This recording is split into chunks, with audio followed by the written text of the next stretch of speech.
भारत की आज़ादी और तक़सीम दोनों एक साथ आया था और दोनों की तारीख इंतहाई पेचीदा है। गुज़िश्ता 79 ईयर्स से इस मसले पर कई सौ किताबें लिखी जा चुकी हैं और आज तक इस पर कोई एक राय नहीं बन पाई है कि भारत की तक़सीम के लिए कौन जिम्मेदार है। आखिर क्या हालात पैदा हो गए थे कि भारत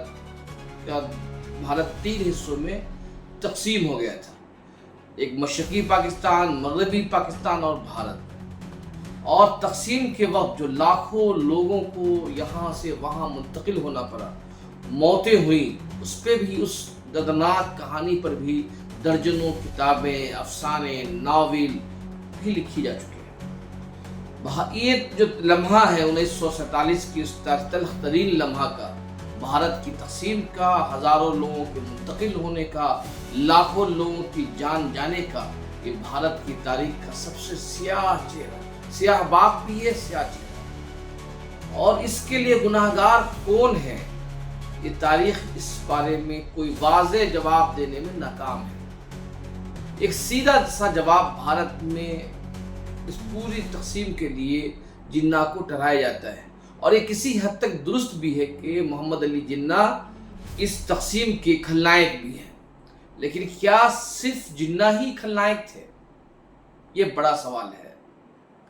और ये सवाल आज हम इस मसले पे आज़ादी के एक दिन बाद हम इसलिए इस पे बात कर रहे हैं कि एनसीईआरटी ने 14 अगस्त मॉडल यूज़ जो जारी किया है, उसमें बतलाया है कि भारत की तक़सीम के लिए 3 लोग जिम्मेदार थे, एक जिन्ना, एक कांग्रेस, एक माउंटबेटन। जिन्ना इसलिए इसको लेकर भारत में सियासत गरमा गई है। कांग्रेस ने इसको लेकर सख्त हमले किए हैं। कांग्रेस के तर्जुमान पवन खेरा ने आज एक प्रेस कॉन्फ्रेंस में इस सवाल को लेकर तीखा जवाब दिया है। 14 अगस्त पार्टीशन हॉरर इस नाम से एक मॉड्यूल रिलीज की गई थी एनसीईआरटी द्वारा, जिसमें sir partition culprits of partition कौन है इसको हाईलाइट किया गया था, जिसमें 3 एलिमेंट्स दिए गए हैं। पहला सर बताया गया है कि किस तरह से Jinnah demanded about partition, Congress accepted it and Mountbatten implemented it, ये मेंशन है। साथ ही साथ नेहरू जी का कोट भी दिया गया है, कहा गया है कि partition was bad but necessary to avoid civil war. ये उनके स्पीच 1938 मैंने तो देखा नहीं, इसलिए अगर आप नहीं खोल के रखिए मोबाइल, दिखाइए जरा मुझे क्या 1938 का जिक्र है। देखिए ना, 1947 मैं पूछ रहा हूं 1938 डेट है या नहीं है? नहीं है। पार्टीशन के इतिहास में 1938 बहुत महत्वपूर्ण तारीख है। आप पूछिए क्यों है महत्वपूर्ण, तो गुजरात में साबरमती के किनारे हिंदू महासभा का राष्ट्रीय अधिवेशन हुआ था, जिसमें यह स्पष्ट तौर पे कहा गया था कि हिंदू और मुसलमान एक देश में नहीं रह सकते। 1938। आइए आगे, 1940 क्या यह है मॉड्यूल में? 1940 में इसी जुगलबंदी को आगे बढ़ाते हुए लाहौर अधिवेशन में, मुस्लिम लीग के लाहौर अधिवेशन में जिन्ना ने यही बात दोहराई थी। 1938 में सबसे पहले हिंदू महासभा ने यह बात रखी थी, 1940 में जिन्ना ने वो बात दोहराई थी। अब आइए 1942 में, मैं दावे के साथ कह सकता हूं कि यह तारीख भी नहीं लिखी होगी, है क्या? 1942 में क्या हुआ था, ये लिखा है। अलायंस की सरकार बनी थी, लिखा है। हिंदू महासभा और मुस्लिम लीग की सरकार बनी थी। जब भारत छोड़ो आंदोलन का आह्वान हुआ, कांग्रेस ने तमाम प्रोविंशियल असेंबली से इस्तीफा दिया सड़क पर उतरने के लिए। उस वक्त हिंदू महासभा और मुस्लिम लीग ने गठजोड़ किया, गठबंधन किया, सरकारें बनाई, एनडब्ल्यूएफपी में, बंगाल में, सिंध में, और सिंध असेंबली में पार्टीशन का प्रस्ताव पारित हुआ। गठबंधन की सरकार थी, हिंदू महासभा और मुस्लिम लीग की। लिखा है क्या उस मॉड्यूल में एनसीईआरटी में? आग लगा दीजिए इस किताब को अगर यह सब नहीं लिखा है तो। यह है हकीकत। यह हिंदू महासभा और मुस्लिम लीग की जुगलबंदी से पार्टीशन हुआ है। इतिहास के अगर सबसे बड़े विलेन कोई हैं तो राष्ट्रीय स्वयंसेवक संघ है। पीढ़ियां उनको माफ नहीं करेंगी जो उनका योगदान रहा है। मुखबिरी करते हुए उन्होंने अपने 25 साल उस वक्त के गुजारे। اور اس مخبری میں جگلبندی اور کی مسلم لیگ کے ساتھ، جناح کے ساتھ گئے تھے اڈوانی جی جناح کی مزار پر سجدہ کرنے، شکریہ ادا کرنے. اس لیے جس طرح سے سنستھاؤں میں یہ ہستکشیپ کر کے اتہاس کو توڑ مروڑ رہے ہیں، ہم کوئی چپ بیٹھنے والے ہیں؟ کیا یہ اتہاس کے پنے ہٹا سکتے ہیں یہ والے 1938 والے، 1940 والے، 1942 والے؟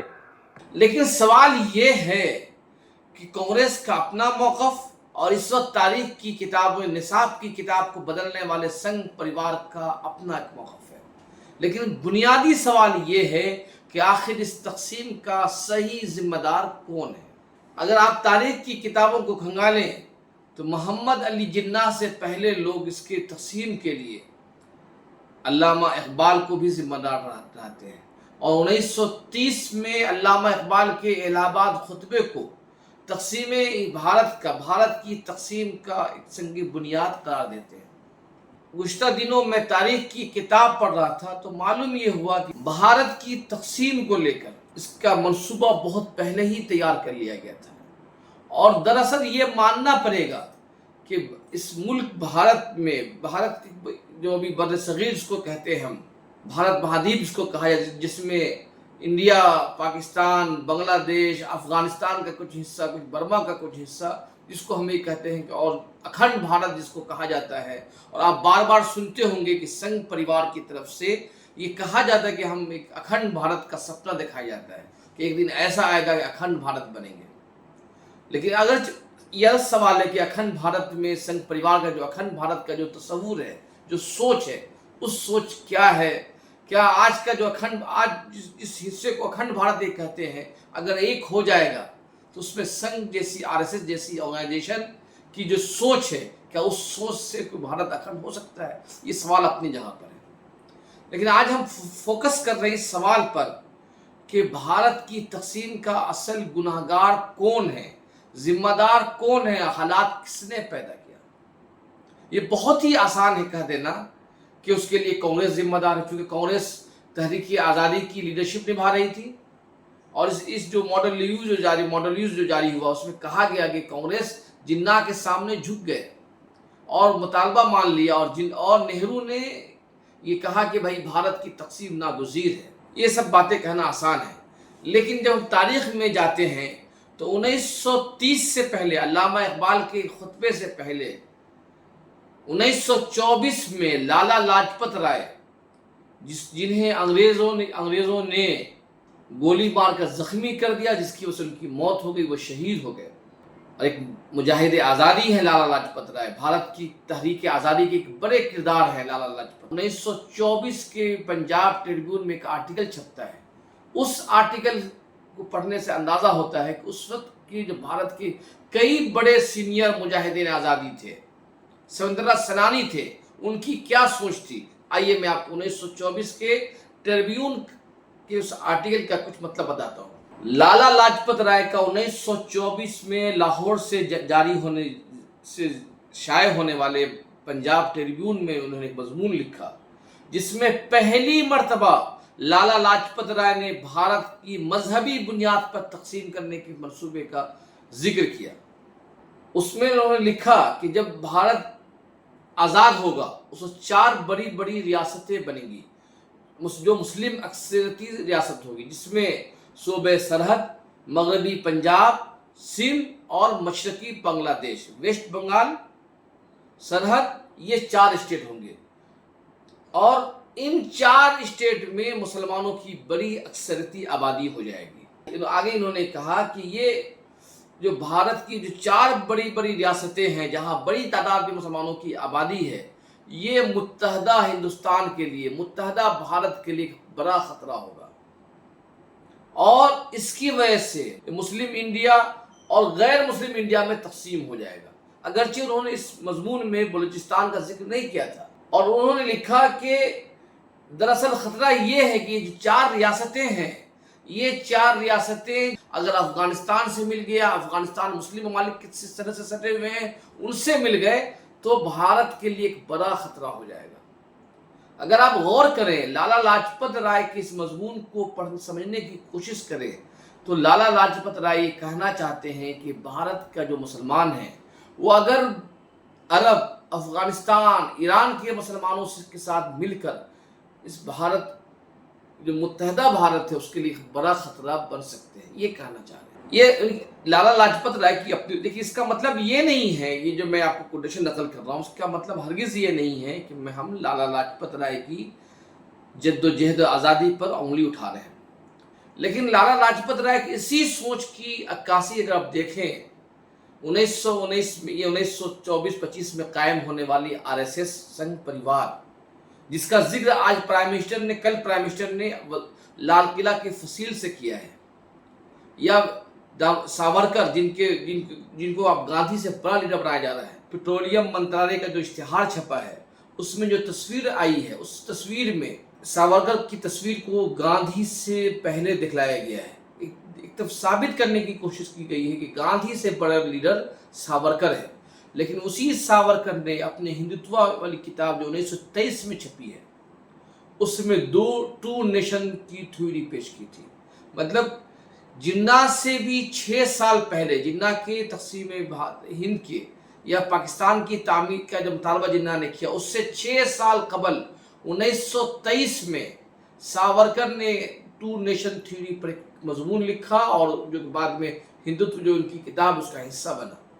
उस टू नेशन थ्योरी में उन्होंने साफ साफ लिखा कि मुसलमान और हिंदू एक साथ नहीं रह सकते हैं।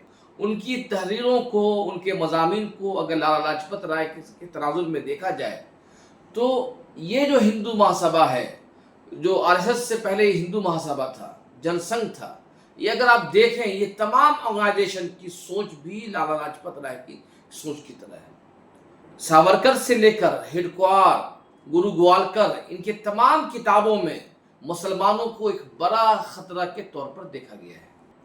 इसका मतलब वाज़ेह है कि जिन्ना से पहले, जिन्ना तो 1900 जिस दौर में लाला लाजपत राय इस तरह का मजमून लिख रहे हैं, जिन्ना उस दौर में तो पक्के कांग्रेसी थे, कौम प्रेस लीडर थे। 1940 के बाद जिन्ना के अंदर शिद्दत आती गई है। तो इसका मतलब ये हुआ कि भारत की तकसीम की जो बीज है, उसकी जो सोच है, वो अल्लामा इकबाल और जिन्ना से पहले संघ परिवार और लाला लाजपत राय जैसे कट्टर हिंदू हामी लीडरों के जहन में पैदा हो गया था। ये पहला सवाल। अब आते हैं दूसरे हिस्से की तरफ, जो कांग्रेस को जिम्मेदार ठहराया गया है। कांग्रेस में भी कई तरह के सोच के लोग कांग्रेस में थे। एक नेहरू थे जो वेस्टर्नाइजेशन, जिसको कहा जाता है कि मॉडर्नाइजेशन विद वेस्टर्नाइजेशन, कि वो भारत को वेस्ट के तर्ज पर मॉडर्न करने का सपना देखते थे। उनकी सोच थी कि भारत मॉडर्न स्टेट उसी वक्त बनेगा जब ईस्टर्न वेस्ट के तरीके को अपनाकर आगे बढ़ेगा, ये कहा जाता है। तो एक तरफ पटेल जैसे लोग थे जो मुसलमानों के मामले में हमेशा शिद्दत पसंद रहे, उनकी अपनी सोच रही है। और दूसरी तरफ मौलाना आज़ाद थे, गांधी थे, जो मुकम्मल तौर पर भारतीयता के, भारतीय तहजीब कल्चर के हामी थे, हिंदू मुस्लिम इत्तेहाद के हामी थे। और उनका ये मौक़िफ़ था कि इस मुल्क का मुक़द्दर, इस मुल्क का मुस्तक़बिल जो है मुत्तहदा हिंदू मुस्लिम मिलकर ही हो सकता है। अगर आप देखें 1900 जब मौलाना आज़ाद का जो रामगढ़ की कांग्रेस की सदारत का जो खुतबा है, उसमें वो साफ साफ ये कहते हैं कि अगर मेरे एक हाथ में भारत की आज़ादी को रख दी जाए, स्वराज को रख दी जाए, और दूसरे हाथ में ये कहा जाए कि तुम्हें 2 चीज़ों में से एक चीज़ को इंतखाब करना है, भारत की आज़ादी को तुमको इसी वक्त मिलेगी जब हिंदू मुसलमानों की तकसीम हो जाए, तो मैं उस आज़ादी को कबूल नहीं करूँगा, क्योंकि मुझे ऐसा भारत नहीं चाहिए जिस भारत में हिंदू मुसलमानों के दरमियान जुदाई हो जाए। ये मौलाना आज़ाद की सोच थी। तो अब जो नए जो मॉडल व्यूज जारी हुआ है, उसमें सिर्फ कांग्रेस को जिम्मेदार ठहरा देना कहाँ तक इंसाफ है, ये सोचने की जरूरत है। मौलाना आज़ाद की जो किताब है इंडिया विंस फ्रीडम, अगर आप उसको पढ़ें तो ये वाज़ेह हो जाएगा कि इंडिया विंस फ्रीडम को पढ़ने के बाद कि भारत की तकसीम के जिम्मेदार कौन लोग थे और दरअसल आरएसएस और संघ परिवार नेहरू के मुकाबले में सरदार वल्लभ भाई पटेल की शख्सियत को आगे बढ़ाकर ये साबित करने की कोशिश करती है कि अगर भारत के प्राइम मिनिस्टर 1947 में सरदार भाई वल्लभ पटेल होते नेहरू की जगह, तो भारत का नक्शा कुछ और होता है। ये एक तरह का नैरेटिव बना दिया गया है और लोग, बहुत सारे पढ़े लिखे लोग समझते हैं, लेकिन जब तारीख की किताबें खंगालें तो मालूम होगा कि पटेल की जो सोच थी, वो ज़हनियत थी, उससे गांधी भी ज़्यादा खुश नहीं थे। और बहुत हद तक गांधी की मौत के बाद, मौत कांग्रेस का एक बड़ा हल्का था जो ये सोचता था कि जो गांधी को नाथूराम गोडसे, जिसका ताल्लुक सावरकर से भी था, आरएसएस के करीबी था, उस नाथूराम गोडसे को हौसला जो मिला गांधी को मारने का, उस सिक्योरिटी लैब की वजह, सिक्योरिटी की खामियों की वजह से हुआ। और गांधी की सिक्योरिटी की जिम्मेदारी मुकम्मल तौर पर सरदार वल्लभ भाई पटेल पे थी। वो मुल्क के वजीर दाखिला थे। और आप देखें कि पटेल के मुकाबले में मोहम्मद अली जिन्ना मौलाना आज़ाद के सख्त मुखालिफ थे, और मौलाना आज़ाद के तई जिन्ना के जो अल्फाज हैं बहुत ज़्यादा शिद्दत पसंद हुआ करते थे। और अगर इंडिया विल्स फ्रीडम और तारीख की दीगर किताबें पढ़ें तो ये अंदाज़ा होता है कि मौलाना आज़ाद एक ऐसी शख्सियत थी कांग्रेस में जो आखिर वक्त तक भारत की तकसीम के मुखालिफ थे। 9 अगस्त 1942 को गांधी की लीडरशिप में अंग्रेज भारत छोड़ो की तहरीक शुरू की गई। उस तहरीक के नतीजे में मौलाना आज़ाद, नेहरू और गांधी जैसी बड़ी शख्सियात को गिरफ्तार कर लिया गया। उन्हें महाराष्ट्र के किला अहमदनगर जेल में बंद कर दिया गया। और 9 माह के बाद, 32 माह बाद 1945 में ये लोग रहा होकर आए। सितंबर 1946 में एक उबूरी हुकूमत, आर्जी हुकूमत कायम हुई। उस हुकूमत में इब्तदा में मौलाना आज़ाद ने कोई ओहदा लेने से इनकार कर दिया। उस हुकूमत में मुस्लिम लीग के भी लोग थे। वज़ीर ख़जाना जो था वो लियाकत अली ख़ान के पास था, जो बाद में पाकिस्तान के प्राइम मिनिस्टर भी बने। सरदार वल्लभ भाई पटेल भी थे, नेहरू प्राइम मिनिस्टर बनाए गए। उसमें मौलाना आज़ाद ने कोई ओहदा नहीं लिया, लेकिन गांधी के दबाव और नेहरू की दरख्वास्त की वजह से मौलाना आज़ाद वज़ीर तालीम बनाए गए। माउंटबेटन की भारत आमद होती है और वो भारत की तकसीम के प्रोग्राम पे आगे चलते हैं। मौलाना आज़ाद इंडिया विल्स फ्रीडम में लिखते हैं कि मुझे उस शदीद दुख हुआ और हैरत हुई जब अबूरी हुकूमत के, मतलब आर्जी हुकूमत के पोलराइजेशन से तंग आकर सरदार पटेल ने मुझसे एतराफ़ किया कि हमें ये पसंद हो या न हो, लेकिन ये मानना पड़ेगा कि भारत में 2 कौमें रहती हैं, एक मुसलमान और एक हिंदू। नेहरू ने भी आगे लिखते, नेहरू ने भी गमगीन लहजे में मुझसे कहा कि मैं तकसीम की मुखालफत करना छोड़ दूँ। मतलब ये मौलाना आज़ाद कहना चाहते हैं कि सरदार पटेल हो या नेहरू हो, ये लोग भी भारत की तकसीम के लिए राजी हो चुके थे। 31 मार्च 1947 को गांधी ईस्ट बंगाल से दिल्ली वापस आए तो उन्होंने मुलाकात की गांधी जी से। अब मौलाना आज़ाद लिखते हैं कि गांधी ने मुझसे कहा कि तकसीम अब एक बहुत बड़ा खतरा है। ऐसा लगता है कि वल्लभ भाई पटेल, यहाँ तक के पंडित नेहरू भी हथियार डाल चुके हैं। यहाँ भी पंडित नेहरू और वल्लभ भाई पटेल का लिखते हैं, ऐसा लगता है कि वल्लभ भाई पटेल, यहाँ तक के जवाहरलाल नेहरू भी हथियार डाल दिए हैं। क्या आप मेरा साथ देंगे? आप भी बदल गए हैं। तो मैंने जवाब दिया कि तकसीम के खिलाफ मेरी मुखालफत उससे ज़्यादा मजबूत कभी नहीं रही। ये आज है, मेरी वाहिद उम्मीद तुम हो।